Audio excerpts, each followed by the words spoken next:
Jordan, how does it feel? First game of the 2022 Championship season, and you play a telling contribution, ultimately deciding the game in the Bulls' favour with that drop goal. Yeah, I'm delighted. I'm just delighted to be back on the field and doing what I love. And it's been a long 8 weeks where I've sort of been doing the physiotherapy and trying to get my knee stronger. And there's some tough times when you're alone in that physio room and you've got none of the boys around you. So it's just good to get back out there. Physio staff have done brilliant with me.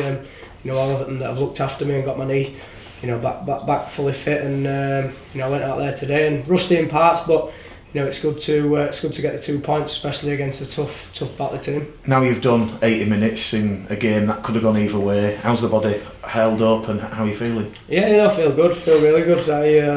We're looking around towards the end of the game thinking this 4 minutes is the longest 4 minutes I've ever done in my life. But it's we grinded it out. I just said downstairs we got into a period there where I was looking around and some of the middles were they were out on the feet. We were down to 15 fit players. We had 2 injuries early on, and we went down to 12 men with a sin bin, went down to 12 men again with a sin bin. So we did it tough today, but we're trying to get that ethos of being a tough team and an hard team to break. And even though we went into that period where Batley scored 2 tries and went 12-6 up, we managed to get us way back into the game and find a way to fight and ultimately going 12-12 at the break. And then going into the second half again, started strong.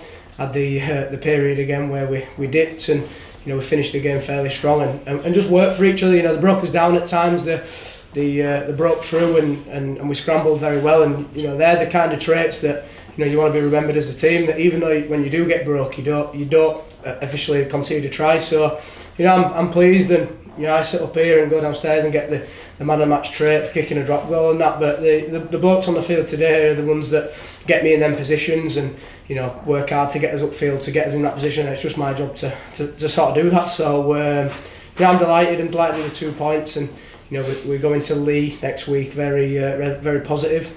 Just on that point, when Batley did score those 2 quick-fire tries, Jod, I noticed you were very vocal behind the post. You got everybody together. Are you able to share what you said? Yeah, I just try and bring the energy. I think that's one thing that you could never say that I don't have is a lot of energy and just try and keep the team up and try and keep the team positive. I think sometimes you can get into that thing where you go 12-6 down and everyone's heads go down. It's just about, you probably saw me on the field on my GPS running around like a mad idiot. My dad says, you're only tired because you've done 20k running across field to congratulate, and that's the kind of stuff that I pride myself in, is just getting around the boys and being there for the boys and creating that buzz, and ultimately it might give someone that 1% lift that they need to make that tackle.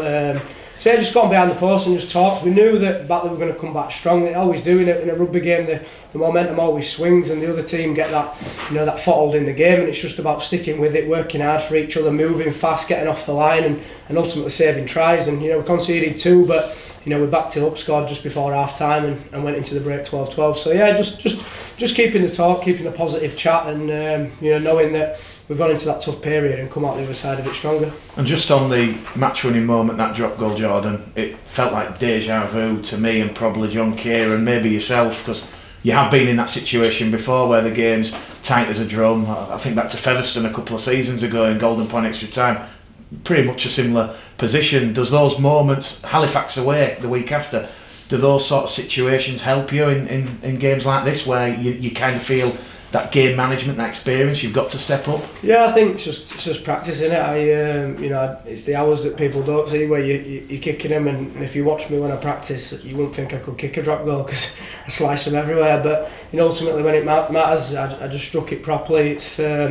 I'm going to go for it in the first half when Jared O'Connor took the ball and they blew the hooter. That's when I was planning on going for it. But John said to me at half time, if you get opportunity, just hit it. And I did, and it took about 20 seconds to get over the post. And at first I saw Ant Walker's face. He put his arms in the air as if to say yes, and then suddenly dropped him and says, "We'll defend it," as if it were going to miss. And to be fair, it just dropped in the right of the stick, and ultimately that's got us the game. But it's the moments that people don't really, if you don't really understand rugby, you won't see that the try-saving efforts, the tackling on our line that the team are doing. And then, as I said, I just did my job and kicked it.